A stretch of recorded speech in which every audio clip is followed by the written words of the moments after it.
जय गुरुदेव। अब योगियों से इत्र साधारण संसारी जीवों के 3 प्रकार के कर्मों का फल वर्णन करते हैं।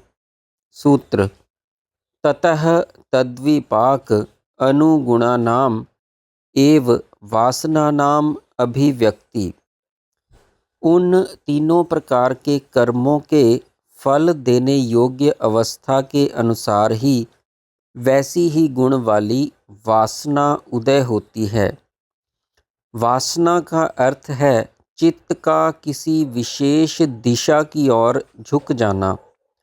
यह वासना कर्मों के अनुसार ही उदय होती है तथा वासना अनुसार ही चित्त में वृत्ति प्रकट होती है, जो कि मानसिक संकल्पों में कारण है।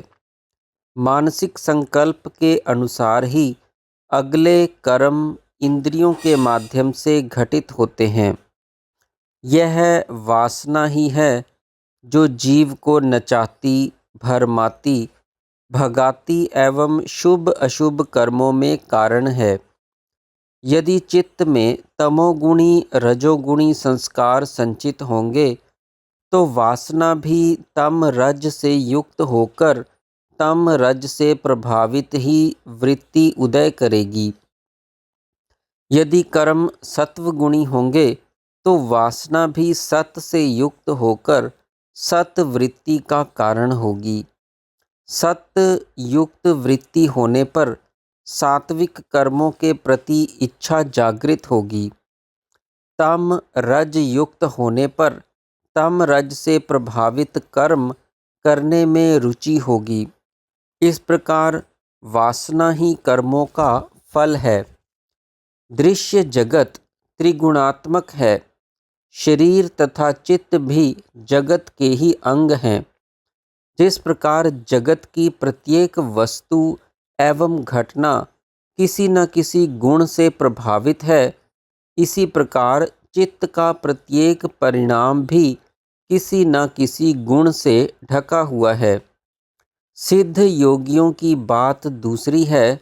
उनके चित्त का प्रत्येक परिणाम स्वाभाविक तथा गुणातीत होता है।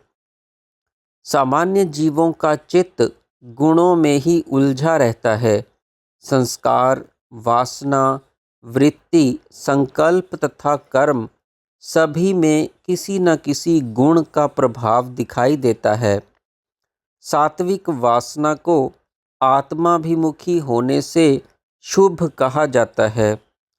तम रज से युक्त को जगदाभिमुखी होने से अशुभ माना जाता है। वैसे शुभ तथा अशुभ सभी वासनाएं तीनों गुणों के अंदर ही हैं। योगियों के गुणातीत होने से उनकी वासना न शुभ होती है न अशुभ, अर्थात उसमें कोई वासना होती ही नहीं, क्योंकि वासनाओं का कारण संस्कार हैं तथा उसके संस्कार पूर्णतया क्षय हो चुके होते हैं, इसलिए वह वासना से दूर हो जाता है। किंतु सामान्य मनुष्य तीनों गुणों के अंदर होता है।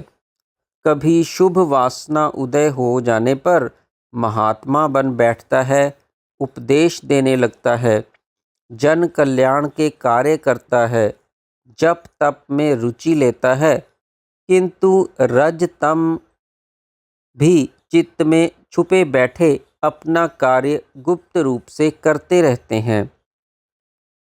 रजतम की वासना समय पाकर जब जाग उठती है तो महात्मा जी का पतन होकर सामान्य धरातल पर आ जाते हैं। जब रजतम प्रभावित वासना उदय होती है तो जीव दुराचारी, लोभी, क्रोधी, कपटीवत कार्यशील हो जाता है। इस प्रकार संस्कारों के बदलने के साथ वासना भी बदलती रहती है तथा वासना के अनुसार ही भाव एवं कर्म परिवर्तित होता रहता है। वासना ही अंधकार को जहाँ एक और अधिक अधिक घनीभूत कर जीव तथा आत्मा के बीच के आवरण को प्रबलता प्रदान करती है, वहीं तीनों गुणों की परिवर्तनशीलता के वेग भी बढ़ाने में हेतु बनती है।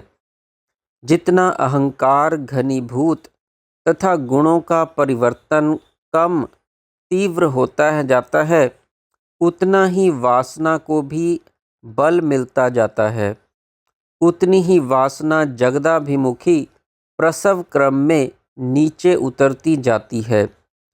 संसारी मनुष्यों के चित्त की यह गति है। यदि उनमें कभी शुभ भावनाएं एवं विचार उदय हो भी उठते हैं, तो साथ ही अभिमान भी खड़ा हो जाता है, क्योंकि प्राय वासना एवं संस्कार तीनों गुणों से मिश्रित होते हैं। जीव की सबसे बड़ी शत्रु, सबसे बड़ी समस्या, सब दुखों एवं चंचलता का कारण यह वासना ही है। सारा संसार वासना ने जकड़ रखा है। कोई संसारी हो या विरक्त, वासना किसी को नहीं छोड़ती। वासना से पार पाना ही परमार्थ है। चित्त में असंख्य संस्कार संचित हैं, किंतु उनका भी एक क्रम है। कोई संस्कार पीछे हैं तो कुछ बहुत पीछे। जो संस्कार आगे आ जाते हैं, उन्हें उदार कहा जाता है। ये उदार संस्कार ही वासना उत्पन्न कर वृत्ति का कारण होते हैं तथा भविष्य में जीव को नए कर्मों की ओर प्रेरित करते हैं। उनके निवृत्त हो जाने पर पीछे के संस्कार आगे आकर उदार हो जाते हैं। बीच बीच में नए नए संस्कार संचय होते रहते हैं तथा वह आगे आकर बैठ जाते हैं तथा वासना उदय करने लगते हैं।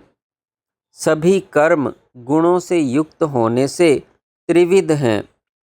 सामान्यता नए कर्म ही वासना उत्पन्न करने के काम में लगे रहते हैं तथा पुराने दबे हुए संस्कारों को उदार होने का अवसर बहुत कम मिलता है। इसीलिए साधक का कर्तव्य है कि निष्काम तथा सेवा कर्म द्वारा संस्कारों के संचय को रोक दे तथा पुराने संस्कारों को आगे आकर वासना उदय करके क्षीण होने का अवसर प्रदान करे। प्रत्येक चेतना संस्कार अनुसार, गुण अनुसार संस्कारों को वासना का रूप ग्रहण करने से पूर्व ही क्षीण करने का मार्ग अपनी क्रियाओं द्वारा प्रशस्त करती है। सामान्य मनुष्यों की उपर्युक्त स्थिति वासना चक्र से छुटकारा प्राप्त करने की ओर संकेत है। लक्ष्य के रूप में सिद्ध योगियों की गुणातीत चित्त स्थिति को भी सम्मुख प्रस्तुत कर दिया गया है। जय गुरुदेव।